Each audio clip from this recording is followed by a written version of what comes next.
At PEJE, we're thinking a lot about advocacy because core to our mission is to advocate boldly and broadly for day school education.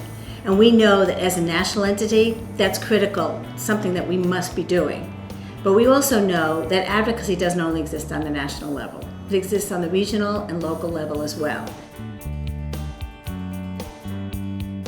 When one thinks of advocacy, one tends to think of action.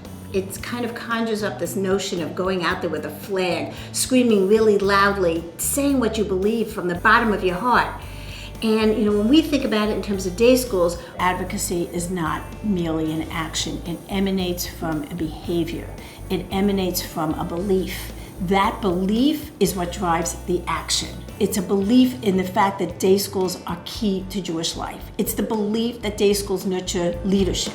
It's the belief that without day schools, there is no future. It's the belief that without day schools, the community is a shell of itself. That's the belief. And if you don't have that belief, then you can't really advocate.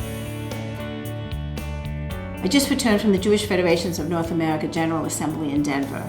And I had the opportunity to meet with federation executives and volunteer leaders of small and intermediate federations. And these federations were really concerned with their struggling day schools. That's the reality out there.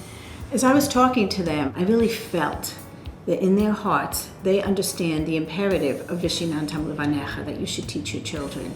They understand that that is a core value in a Jewish community. And they are torn. They want to have those day schools be sustainable, and yet they're struggling with the realities of the economy. And what I tried to say to them is, number one, you have to communicate your belief. The schools and the community need to know that you really feel this way. Because if they don't know that you feel this way, then you're not getting your message out there. We need to change the conversation, the nature of the conversation, from challenge to possibility, from reactivity to proactivity, from despair to hope. And we can do that if we allow our core beliefs to rise to the surface and to help drive our action.